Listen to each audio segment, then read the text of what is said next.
Ladies and gentlemen, in an effort to not be attacked this week, we are recording this entire podcast episode in the rain near a waterfall, A Quiet Place Day One.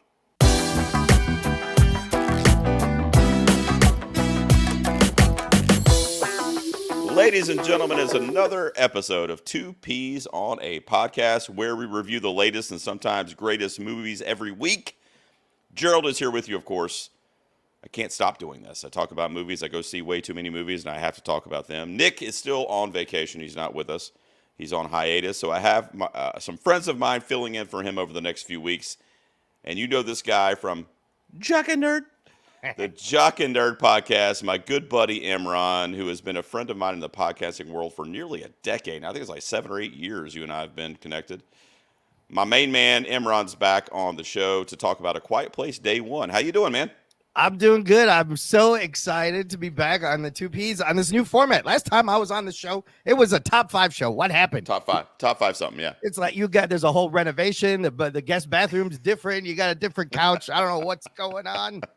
But and I want to thank you too, man, because we do the Golden Peas every year where we honor the year in film, and you were one of our presenters. That was fun. You did Best Action Movie. What won that? Do you remember you did Best Action? I believe it was RRR. That's right, RRR. I think was which deserved it. Great Bollywood action flick. Oh my God! There's another one coming out next weekend called Kill. Have you seen this trailer? I've seen the trailer for that. And I fear that the trailer gave too much away, though. Don't you think? Yeah, I mean, all I know is the trailer was pretty pulse pounding in its own right. You want to talk about hallway fight scenes? Like the whole movie is like a hallway fight scene in this train car. Yeah. How much more? It looks good. Yeah, it looks amazing. Yeah, it looks good. It reminds me of that because John Wick, the whole like one man army kind of genre is a thing now. So Monkey Man with Dev Patel was really good earlier this year, I thought. Boy Kills World, it kind of did the same thing. I love Monkey Man, but you're gonna have clones. Yeah, we'll see. Well, this week we're talking about A Quiet Place Day One. That's the main review. Imran graciously joining the show here to give his thoughts on the film as well. I just saw it a couple days ago. It is no surprise to anyone that knows me personally or that has listened to the show for a while that I love this franchise. The first 2 movies were respectively in my top 5 of the year that year. In 2018, A Quiet Place was my number 1 film of the year in 2018. Wow. I love the first 2 movies, but we will get into our thoughts on Day One here shortly. Imran, before we talk about the movie, we like to start out every review with what we call one big question. So we head over to social media and see what the fans had to ask us. And one big question, Imran, I asked you to do a smidge of homework and grab a question out of the Facebook group over there that we can discuss. And then I'm going to do the same thing in our private Discord chat. Did you have one that you wanted to throw out and we'll talk about it? Yeah, I'm going to pick this one from Gerard Taylor. I'm sorry. Jared. He says, what's a great use of sound or lack thereof in a movie? And the thing that popped in my head is the recent Sound of Metal. Yeah, great. Perfect. Yes, great example. That sound mix kind of almost made you feel like what it would feel like if you were losing your hearing. And it was just made me uncomfortable and really connected with the character Riz Ahmed, right? That was my boy Riz Ahmed. Yeah, Riz Ahmed. Yeah, and really good movie. Him like kind of just hearing the muffled drums and the way they made. Oh, it's so good. First thing that popped in my head when you asked it, Imran, was Oppenheimer, the Trinity scene where the sound drops out. Because Nolan is doing that thing where it's bombastic and the score's just vibrant and the colors and everything's fucking. The anxiety is at a heightened level. And then we get to when the bomb goes off and he drops all the sound out. Dead quiet, and it's just that little slight ringing, like you would hear like ringing in your ears or whatever, and just quiet as the bomb's going off and everyone's reaction to it. So that's a lack of sound, but I think that was obviously a choice that was made, and I think made it that much more impactful. It's funny you pick a Nolan movie because he is always criticized. Is he not criticized for his sound mixing all the time? Come on, Nolan. I can't hear what they're saying. Just turn it up a little bit. What are you doing? And to have that be after Tenet, which is how I felt watching Tenet. I was like, what the fuck is I can't. That's I why mean, you gotta the plot itself, I was already confused, Oh. and then I can't hear the dialogue, and I'm like, well, I don't even know what I'm doing here. You have to have the captions on. You have to. It's no You have to. Yeah, we got to get the captions in IMAX, and then we'll be okay, I guess. Yeah. There you go, Jared. Thank you for the questions over in the Facebook group. I'm going to look in our Discord chat here real quick, Imran. My wife's texting me, but I'll text her back. I'm sure it's not important. It's fine. Yeah, it's probably not important. It probably has nothing to do with our children. Ooh, okay. Before I ask this, Imran, have you seen the film Pig? I have not. Cage? I know this guy directed. This was the movie he directed before. Directed this movie, Sarnowski, whatever. Sarnowski, yeah, he did direct Pig. So I'll ask a different one. So our buddy Christianity, patron of the show, he says, if you're introducing someone to a new series you're already familiar with, do you prefer to introduce them in release order or chronological order? I mean, I always lean towards release order. Just makes the most sense in that's how the movies were came out and experienced by people, and storytelling wise, they may, because like you can do like what the machete cut of Star Wars or whatever, but if you don't move one of those movies around, you like spoil a huge thing before you get to the great reveal of who's ever's father and all that stuff. So right. I like, even with Marvel, I would go release order. That's a good point with the plot twist that you may spoil if you don't otherwise do what you're saying. It depends on the thing now, right? It depends on the I was going to say, if you're saying it depends on the franchise, I don't know, man. I feel like A Quiet Place Day One, and we'll get into our review of that specifically here in a minute, but I feel like A Quiet Place might play good as Day One as the intro. Actually, I kind of felt the same way. Like, right? You could watch this movie as the first movie and not have to worry about anything. But that's right. in this case, they've done a good job of doing that. Yeah, in this case, I feel like maybe it would be, chronologically, but I think generally speaking, especially when you get a bunch of movies like Star Wars or Marvel, then you almost have to kind of watch it in release order. I feel like, because that's a great point. You don't want to spoil what happens in part 4 because you showed it. You know what I mean? Yeah, it kind of ruins the whole thing already. So right. Watch it in the release. It's one of those arguments, though, And as I introduce my kids to more stuff, it is something that pops in my head a little bit. Like, how do I do this? I think with Quiet Place, you would be okay either way. Yeah. I mean, and especially since they've come out kind of close to each other, since it hasn't been that many years, it's a different case. But then if you're looking at the production and if it spans decades of technology, like you got to go like, this is where it started, and then just work your way through. Yeah, I agree. Guys, thank you so much for the questions for One Big Question this week. If you want to get involved, check the show notes. Join up to the Facebook fan group, the Discord, Patreon, all kinds of stuff, and you can shoot questions at us every week, and we will answer them on the episodes. All right, Imran, A Quiet Place Day One, we're going to get into it, our discussion of the movie.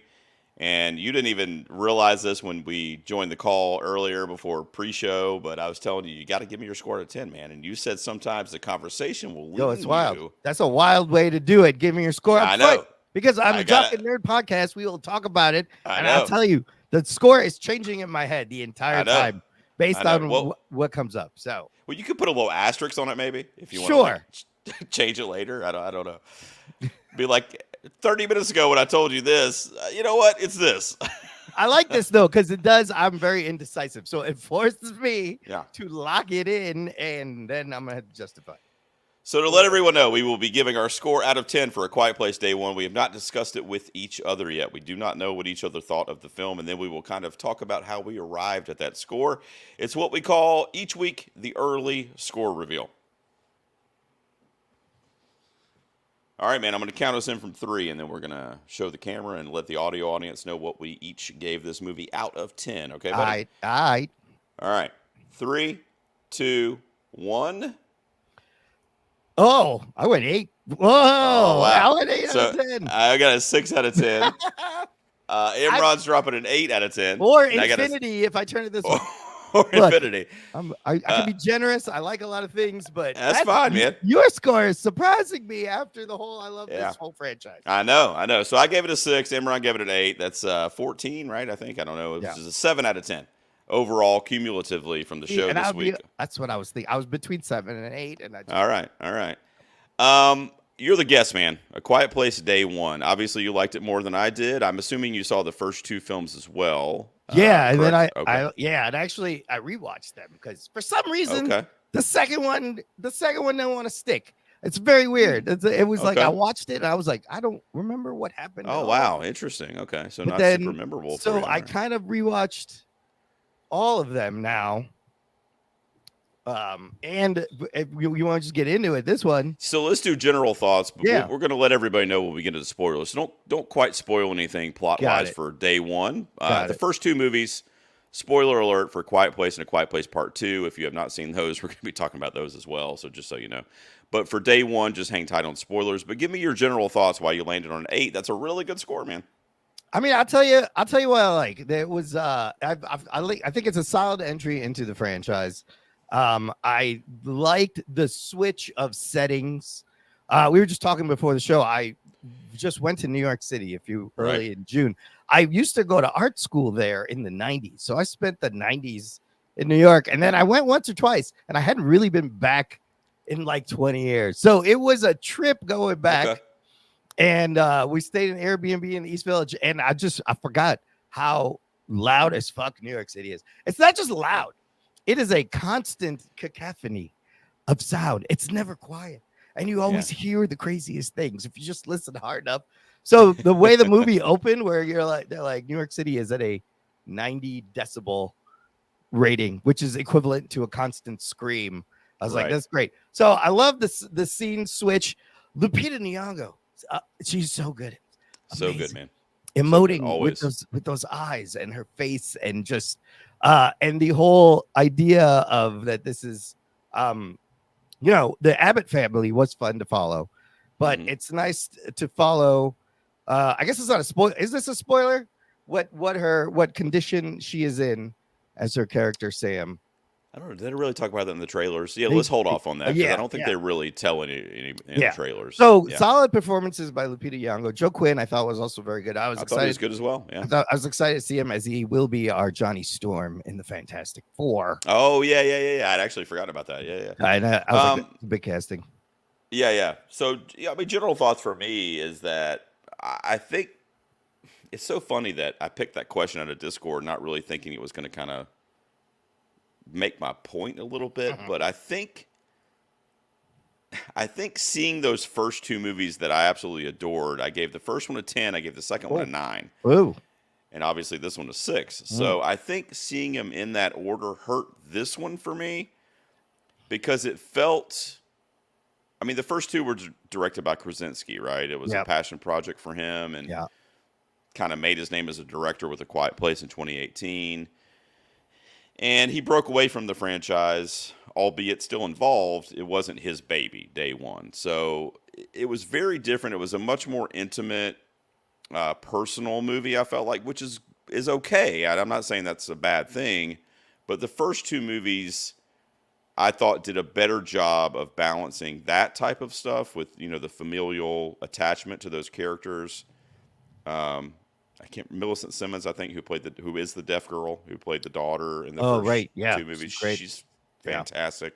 I love how the kid gets all tall by the second one. Yeah, I know. Yeah, it's supposed to start right after, and you go to the second one. I'm like, oh, he's a lot taller. Yeah. Wow. What happened last night? Yeah. Yeah. Noah Jupe. Yeah, he's great too. But this movie just was heavy. Like, in other words, I think the first two movies, and I don't know if I can articulate this, but I feel like they were like 50-50 in terms of like the emotionality and also the tension, anxiety of the creature feature. Yes.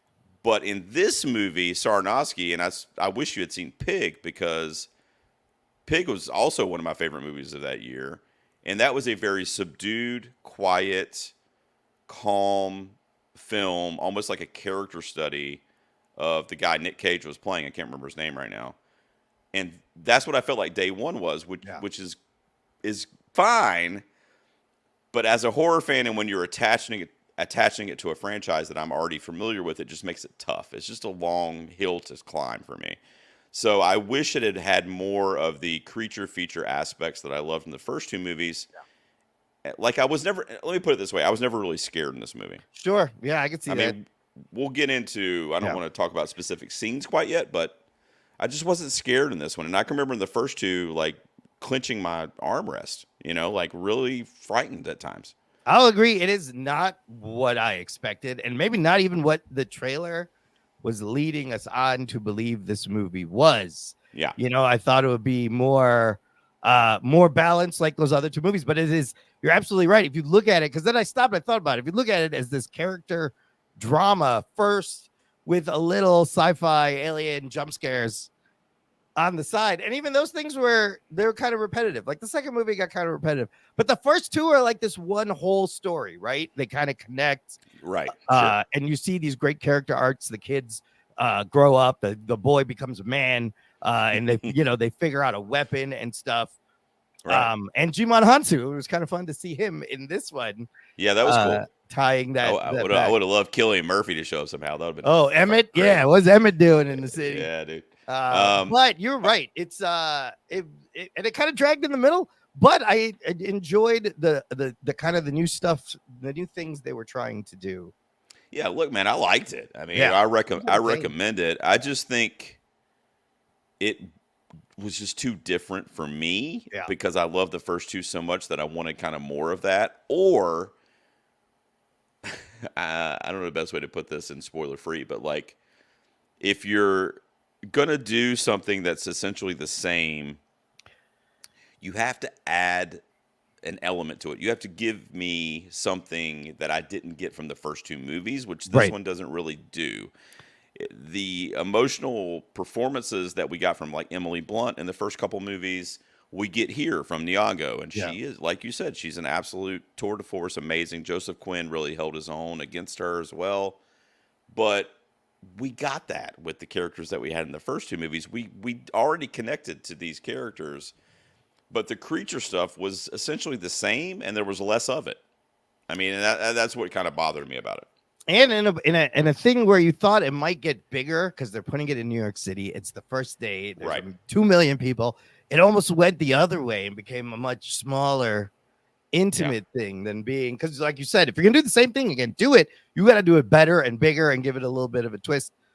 But we've seen the same thing 3 times now. I'm really wondering, like, what could you? There are things that it would have been nice to find out that they don't really explain anything. So, let's talk about that. All right. So when we come back, guys, we'll take a quick promo break. When we come back from the promos, we will be into spoilers for A Quiet Place Day 1. Sit tight. We will be right back. I'm going to grab one more beer, Imran, and then we'll come back. You do that. Were you drinking water over there? Just some water. A little vape pen. Unbelievable. All right.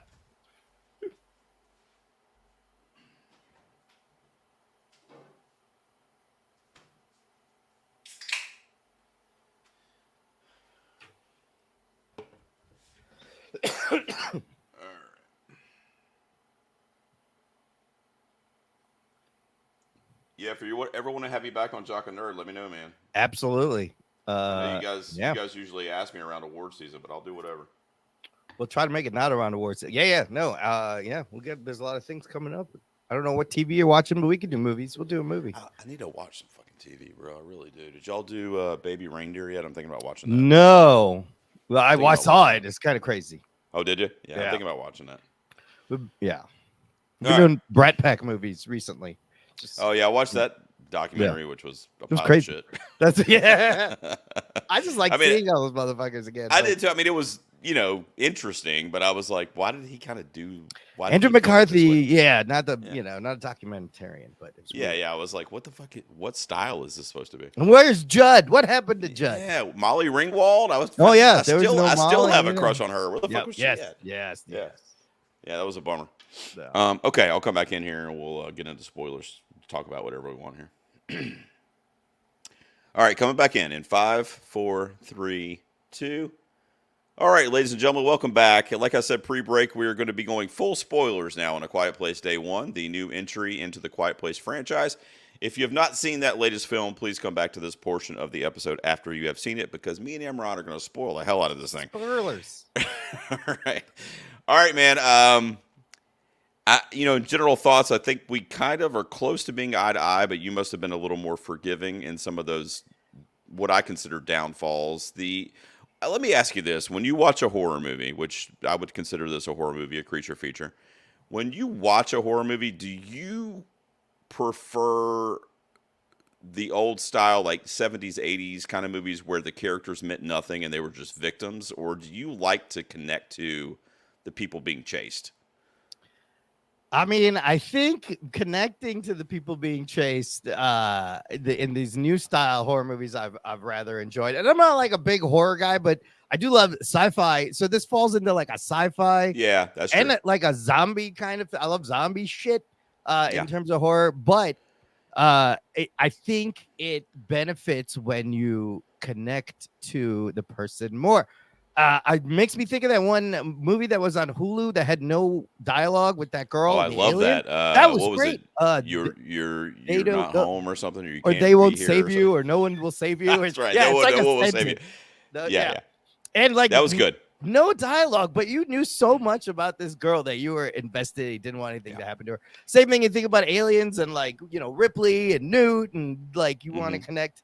A lot of these movies remind me of that, and you want to connect to them a little bit, and they're just not fodder. Yeah, like I said, I like it too. I like both. I mean, I'm a horror kind of fanatic, so I'm okay with the classic slasher where teenagers just getting mutilated. Good. You know what I mean? And you don't even know their name. I mean, that's fine with me too. But I do like how Krasinski, kind of made this creature feature universe, but really had the intent of you caring about the characters, the heroes and the victims. Yeah.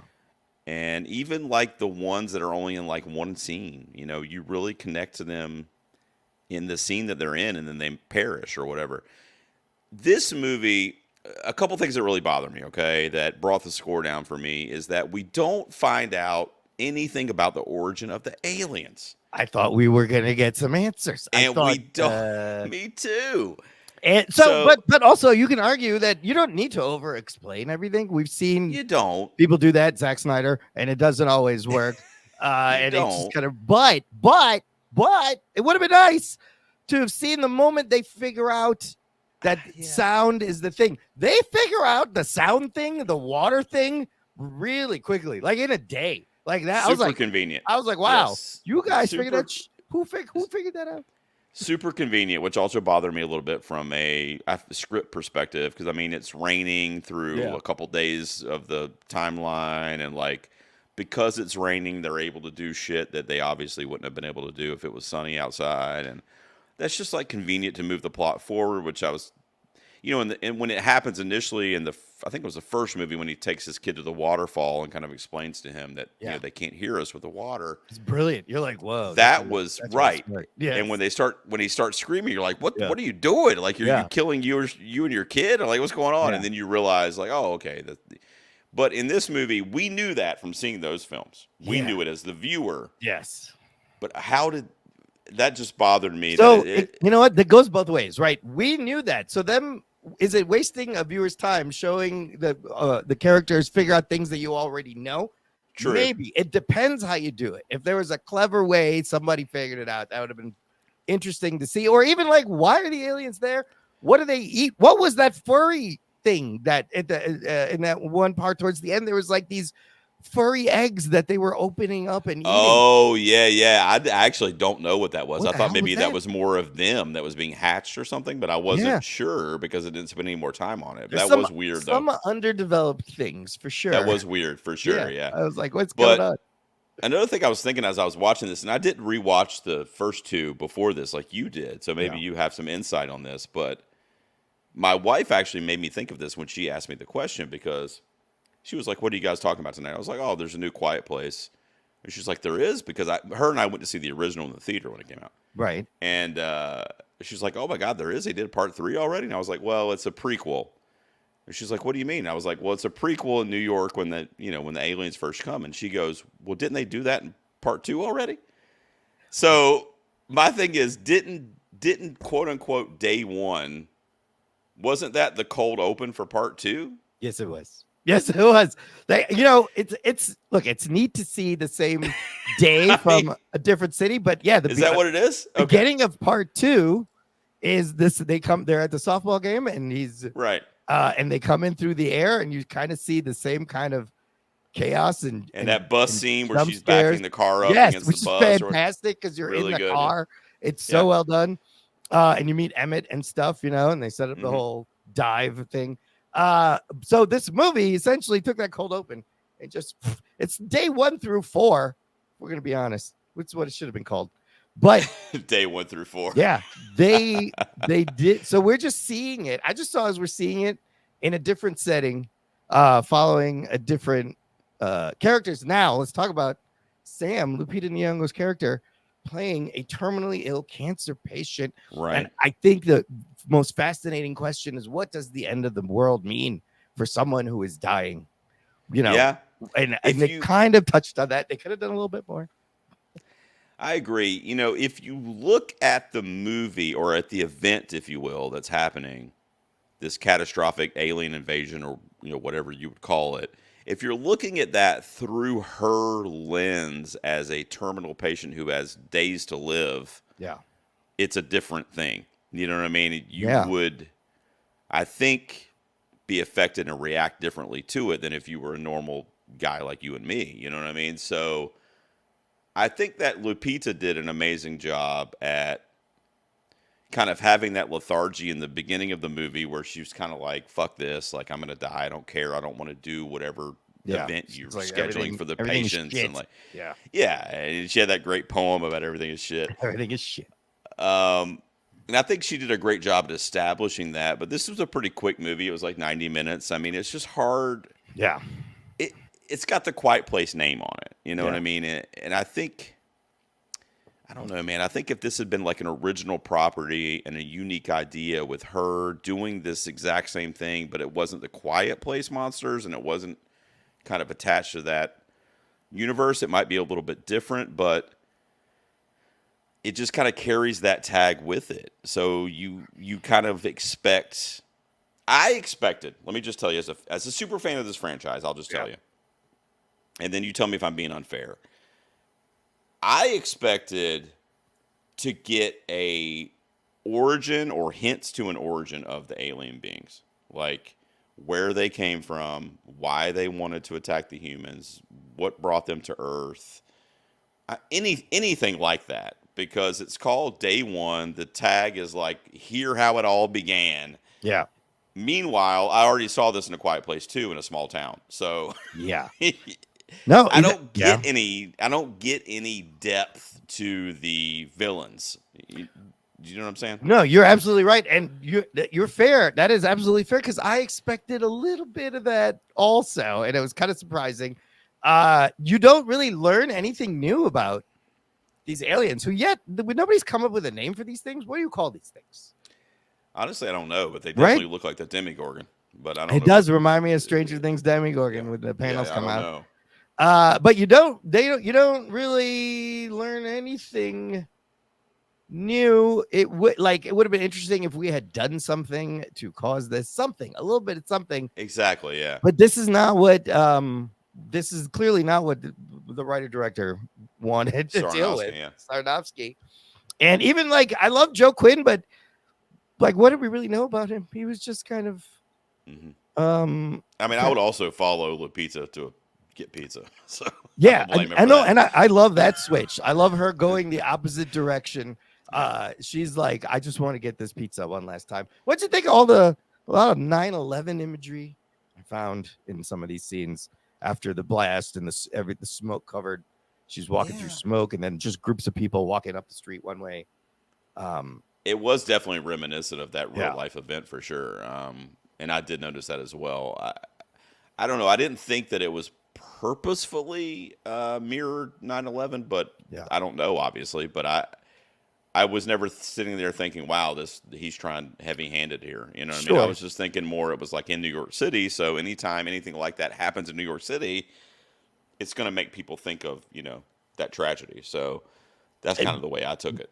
I also love the way he shot when they blew up the bridges. Like some of it was shot really nicely. Like some of the cinematography was great. It it's a very good looking movie. The performances are all great. I mean, Alex Wolff, we haven't mentioned yet, but he plays like the nurse that's kind of in charge of her. Yeah. Yeah, Ruben, yeah. Yeah. He was great in it, but aside from him, it's really just Joseph Quinn and Lupita. And of course, Frodo. We can't not give props talk about to Frodo. This cat. First of all, Sam and A Frodo. Real cat. The real cat. You get the Sam and Frodo Lord of the Rings Easter egg in the name. Yeah, and they're on a mission. It was kind of great.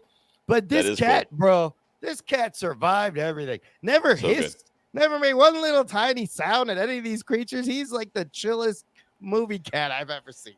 Well, one of my friends texted me because he knows I love A Quiet Place. And he said, dude, this cat, I mean, he knew I'd seen it, so he wasn't spoiling it for me. But he goes, dude, this cat is not, it's a white cat. It's not dirty. It didn't meow one time. Nope. No. Like, what the fuck? And I'm like, yeah, I don't know, bro. I mean, he's a smart cat. I don't know what to say. He's smart. You don't think his cat be hissing at those fucking aliens once they I know. What the fuck?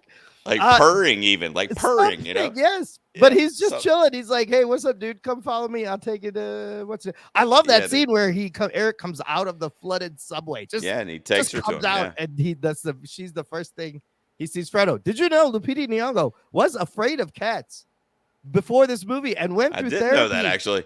It says here, it's a deadline. She's been terrified of cats her entire life. She went through therapy to get her to be cat friendly, and now she has an orange tabby cat named Yo-Yo. That is bravo. This movie got her over a big fear, so that's got to be commended. But you were joking in the cold open earlier, but a dog would not work. Oh, the dog is going to bark at some point. I felt bad for all those dogs in the city. They're all dead. Oh, because they're yap. Oh, you're dead. Just shut the fuck up. It's not gonna happen. Yeah. Also, I love how Ruben got killed because his clothes tear a little too loud. Is that what happened? Just on the. Well, I think I know. I think the monster was attracted by the generator. It was the generator. It was in the area, and then as soon as it heard the shirt, it kind of pinpointed his location. So. But again, Sarnowski, the director here, is not, how can I put this somewhat nicely? I don't think in this movie that the director was concerned with the horror elements. Yeah. I think he was more concerned with the emotionality and the drama elements. And that's where the mismatch and the imbalance is for me, because like that scene you're talking about is a perfect example. Like, there could have been a lot more tension in that scene. Yes. You knew it was going to happen. Yeah. I mean, you knew the monster was going to show up. That generator was loud as fuck. You know what I mean? But like, okay. And a flip side of that coin is a great scene was when Joseph Quinn and Lupita go through that revolving door. Oh, yes. And they're being chased by multiple creatures, and they end up in the subway, and one of them lands right in front of them, and they have to be super silent. Like, that was a great buildup, and they go down this, the sewer thing. That was great. And they come out in the church, and there's just people, like, sitting there praying. Like, that was amazing. So it was like, tonally, it was like great creature feature elements, for 20 minutes, and then the next 20 minutes, it's just like sappy drama. So I don't know. It was a weird, I think it was a weird balance for me. For me, it dragged a little bit when it was just them, like, hanging out and kind of talking and didn't really know where it was going for a certain part. But they're the little moments, like, again, the Jimon Hansu's moment in the beginning where the guy is freaking out and they're upstairs on the roof and he's trying and he kills in front of his kid and he's trying to shut him up. I was like, damn, that's that same guy that was on the island at part 2. That's where that boat's going, right? They're in that boat and they're gonna go to the island, and then I guess that's where that's where we get going. Yeah, I mean, that's brutal, man. Because again, Sarnowski doesn't do a good job of putting you in those moments, especially if you have kids. Like, could you imagine accidentally killing a dude in front of your kid? But like, I mean, it's like what? What are you gonna do to protect yourself and your child? Like, these are hard decisions, and sometimes I know, and it was obviously not his intent to do that. It was more just to shut him up. But it was, he was great, and I love seeing him kind of come back after part 2 as well, and know that he's going to kind of live on in the story, which was really cool. Let me ask you this, and this is kind of a blanket question. Does this movie need to exist? Do we need this movie? Because what I'm failing to kind of connect here is I like the movie. I liked it. I'll probably watch it again. I think, especially maybe if I watch all three of them, it'll probably be a really cool experience. But I didn't get anything from this. Like, the creature elements in the first two movies, in my opinion, are much better, much scarier, like much horror centric than they were in this movie. And even though Lupita and Joseph Quinn, I did connect to and I did really care about their journey in this movie, which was essentially to get a piece of pizza. But that's kind of the beauty and the simplicity there. Yeah. But I also feel like I connected very well to the family in the first two movies. So I didn't miss that in the first two movies. So this one didn't really give me anything to enhance this franchise. So what do you think? It's not really entirely necessary. It's just kind of like a side story. I can see them if they're trying to establish a franchise where they can approach this whole setting in this world. Like, the world building is great in all three movies. Mm-hmm. But third time now, how do you do something that's going to make it fresh when everybody knows they've seen it, man, and you've lost the novelty? So, I mean, I guess it really wasn't that necessary. It didn't add much. We didn't learn anything. In fact, Lupita Nyong'o, by the end, does her character even change? We got to talk about that ending, of course, because we'll talk about it. Before we get to the ending, though, let me ask you, as somebody that lived in New York, you said in the 90s, I've seen some people that like this movie a lot more than I do, because I waited till after I saw it, but I did read some reviews, and they say that the movie for them is about the resilience of New Yorkers. And I've seen that mentioned a few times from people I respect. Now, as somebody that's been there as a resident, did you kind of get that underlying theme in this movie? I mean, I could see how you could say that. And, you know, I left before like 9/11 and I wasn't there for the pandemic, but we clearly saw it is a resilient city. I don't know. I feel like in the beginning, they did a good job making it seem like a hustle and bustle, loud New York. I know it was shot on like sound stages in London, and a lot of that was set. Some of the sets were good. Some of it, like the people cleared out really quick. And I was like, man, New York City got quiet really quickly. But it could have used, if there was more interactions from just like people helping. You know, you only have the theater where everybody's around and they're kind of sheltered into place. I think you're pulling a little bit of stretch saying it was about the resilience of New York, but inherently, because of the way that city is a city that shouldn't exist the way it does. It's wild. Yeah. It was wild in the 90s. I went back. It's still wild. It seems to be like America's bullseye. You know, it's like the bullseye of the country. You know what I mean? And you're right. It just keeps going, you know, and that never does speak off. to the resilience. It's a city where you can get whatever you want any time of the day or night. And I'm talking about whatever. You can you tell me the wildest thing. I will find you someplace in Manhattan that will get it to you in 2 hours. Sure, yeah. It's so crazy. So I wish, and the runtime you mentioned, like, I like the runtime of these movies because I miss these, 90-minute, 100-minute movies. I like them too, yeah. But this one probably could have used a little bit more time to develop a couple of things. Could have. You know? It could have. I'm somewhat, or I think I'm somewhat biased because I love Lupita Nyong'o as an actress so much that there's literally never been anything she's in that I haven't been in love with her. Like, I think she's amazing. Yeah. In everything I've seen her in. So I don't know that would have played as well for me in this movie if it had been another actress or somebody I wasn't familiar with playing it. And that's what worries me from a story perspective, because in the first two movies, it was, Emily Blunt and the Abbotts and the kids, and like, I connected to all them too. And I was with everything. Every breath I was baited, like, are they going to be okay? Are they going to make it out of this scenario? Like, so I had those same feelings. So I feel like I'm somewhat biased because it's Lupita, but I'm worried that if she weren't in this and she wasn't such a good actress carrying this material, how bad I would have thought of the movie. I am recommending it, but for me, it just didn't bring anything new to this franchise. It was just kind of like, all right, it's because, I mean, the reason I asked you is, do we need this movie? Is I don't think we do. I really don't, because I feel like day one happens in part two. So I feel like maybe if we didn't see that in part two, right? Because then how intriguing would this movie have been? Right. Like if we had nothing other than what started, which was like a year in or whatever in the first movie. Yeah. And we didn't know when they came, why they came. Like, you know what I mean? Then how intriguing would this have been? Because it would have essentially, like you said, it would have been that cold open, but as a movie. Right. But if we had never seen it, then we would have obviously been drawn to it a little bit more. You know what I mean? Yeah. No, and since we've seen it, you should give a little bit more context into what happened because we've seen it already. Yeah.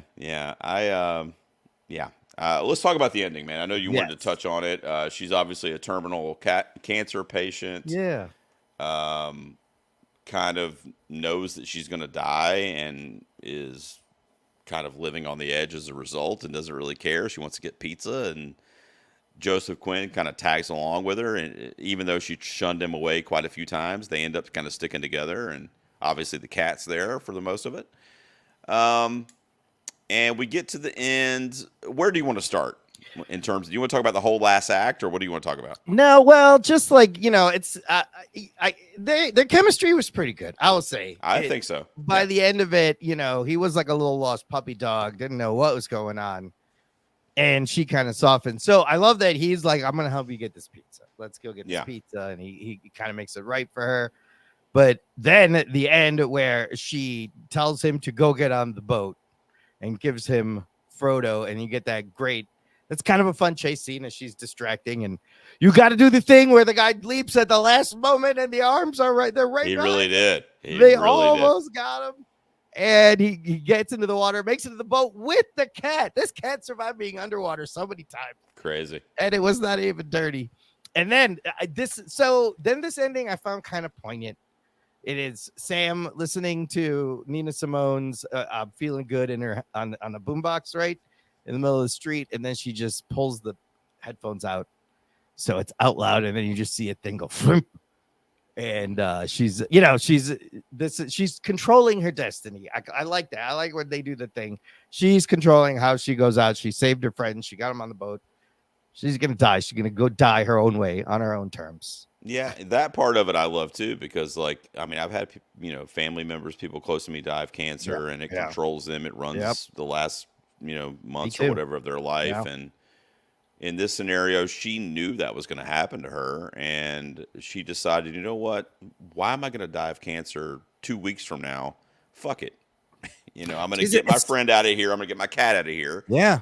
And I'm going to be the hero in the end. And I did like that part of it. I will say it was somewhat predictable. Like, I kind of thought, like, okay, she's going to die. I mean, I knew that she was going to die, and I didn't think it was going to be of cancer in this movie. Right. So it was predictable in that way. Right. But I'm with you. I kind of like the poetic, peace out at the end from her. She was a poet, and it was all kind of fitting. But I kept going back to that. If you knew you were going to die and the end of the world happened, it's almost like a blessing for you now to just not care and use it to control your destiny or whatever. Like, it's kind of crazy to put yourself in that situation. Yeah, to imagine that that's why I said if you can somehow transport yourself and see this through her eyes, I mean, it's definitely it works better. Yes. Yeah. However, sure. I will say that you're right about like the tension doesn't hold up as much. The first two movies have solid tension, and they really do, and they keep it going. There's momentum. You're constantly like, what's going to happen, and it's constantly throwing obstacles in the way. Yeah, well, another thing too to add to what you're saying too is that we don't, and I've said this a couple times already, but we don't get anything different from the creatures in this movie. Like, we know what they look like, so there's no element of surprise there, just or more of them, mystique around that, and like often in alien movies, like you mentioned, no one will save you. Like, I mean, often in alien movies, they'll do that minimalistic thing where the alien's there, but you don't know what they look like. So you're kind of like hanging on to see what they look like, because that's kind of part of the, appeal. But, in this movie, you already know the Demogorgon spinoffs or whatever, and you know what they look like, and they sound and everything. And, I'm going to, when this comes out on Blu-ray or 4K, I'm going to buy it because I love this franchise, and I'm going to probably watch it in this order. I'm going to watch it day one, and then Quiet Place, and I'm going to see how that plays, because I think if this movie had come out in like 2018, it had been the first movie. Yeah. and then we get A Quiet Place. That would have been like the sequel. That would have gone down with Empire Strikes Back as Oh one of yeah. the sequels. And then we get part 2, which shows that callback to day Yeah. one. Do you get what I'm saying? Like that would have been a little bit different. A little bit. Yeah, instead of doing it twice, like Furiosa, kind of the same thing. Like, when did that come out? Way after, put that before. But the what was I gonna say was it? Oh, would you have rather had a third movie about the Abbotts? Maybe some time has passed, catching up. Do you want to know what they're up to? Remind me what happened at the end of part 2 because I didn't rewatch it. Oh, remember they make it to the island, right? But right. One of the monsters floats over on that boat, and so it's a race to get to the radio station where they're broadcasting somewhere beyond the sea, and it's a race for her to put her hearing aid up into the microphone to send out the frequency. And it's so but remember, it's so convenient because in the meantime, the mom and the son are being attacked in that little thing with the airtight vault, and Emmett and the daughter are there, and she manages to put the hearing aid on just at the right time to defeat that one and to save the mom and the kid because he's got the radio and he was listening. That's movies, though. Movies. That's the beauty of cinema, you know. So wonderfully convenient. But yeah, I remember that now because they found a weapon, so they have like a weapon. Yeah, and I remember when I saw that, I did love that movie, but I remember thinking, okay, so this basically ended the way the first one ended, with her, winning with the hearing aid and all that. I remember the endings were very similar in that respect, but yeah.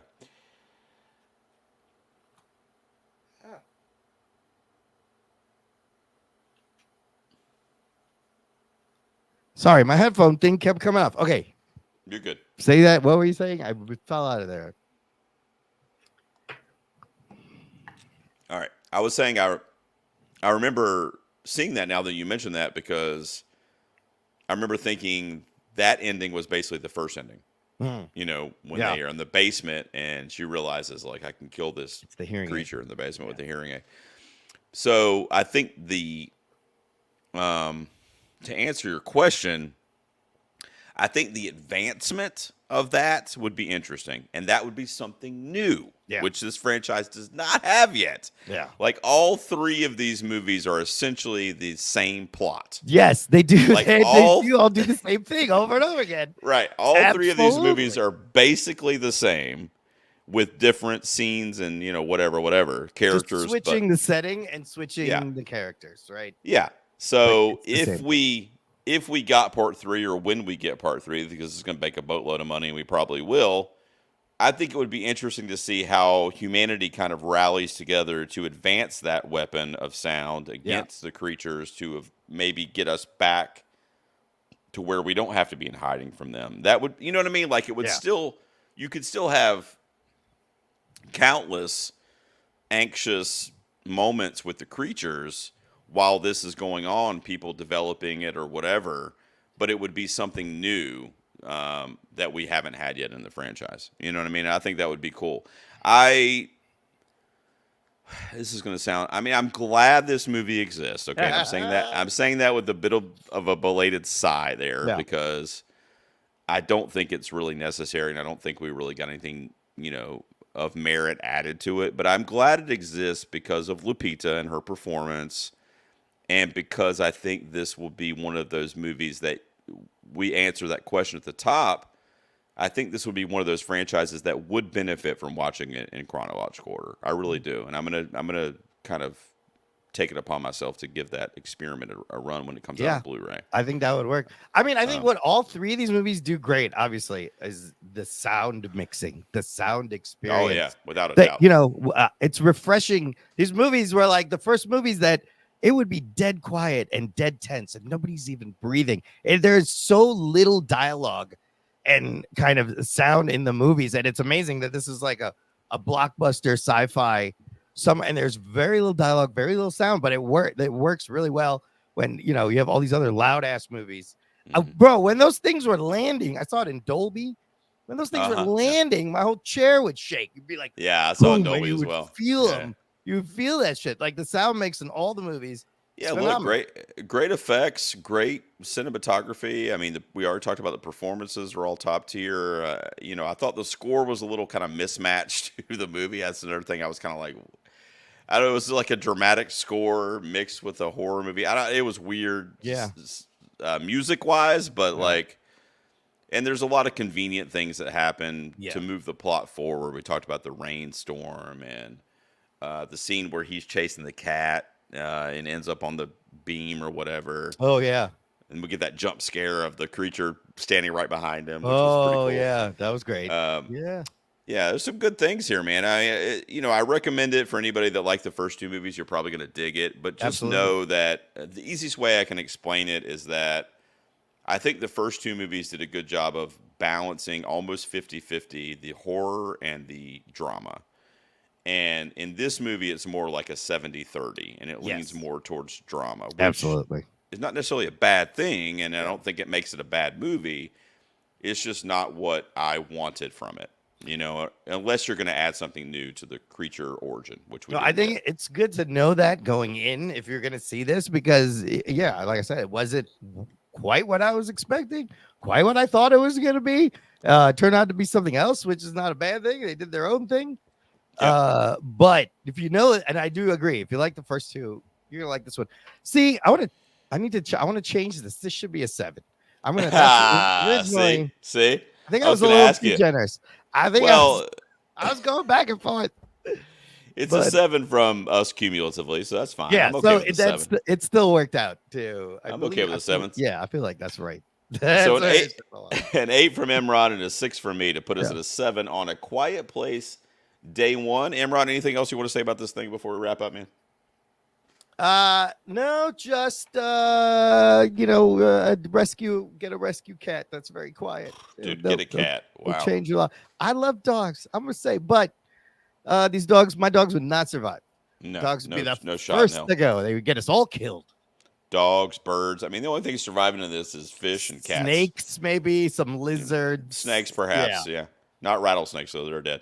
Yeah, but anything which else is good. That helps society. Yeah. All right. So tell them about Jock and Nerd, man. I've been a fan of this show. I mean, I've really been a fan of yours, let's be honest. But I mean, it's a show you put on with Rug Boy and Tony, and you guys do a great thing over there. You talk about superheroes, you talk about movies, you talk about comics, talk about everything. I love Jock and Nerd. Any 2Ps listeners that are listening to this, if you are into that culture, you should check these guys out. They're among the best. Tell them about it. Tell them where they can find it, man. Oh, go on. No, thanks. I appreciate it. Look, we've been putting on a show every Wednesday. We're in our 10th year of podcasting, so we'll always be there. Where you subscribe, there will be a show about something. But like he said, we just gather around our love for genre movies, fantasy, science fiction, and we learn from each other. Like Anthony and Rug Boy are into Godzilla movies. They got me into Godzilla movies.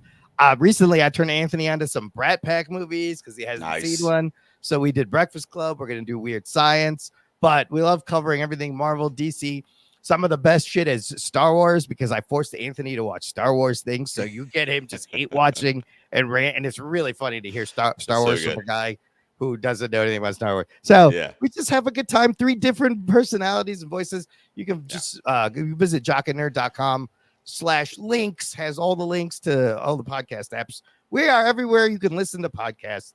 Love to have you along for the ride.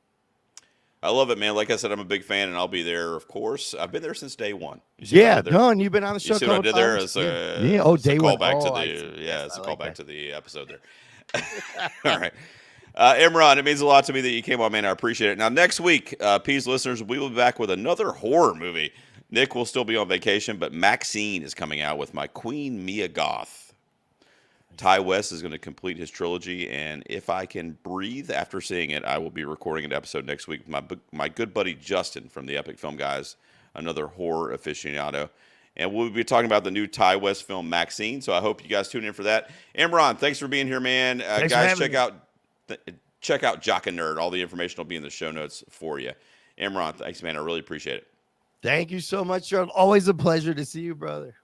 Absolutely, man. We'll see you guys next week. Take care.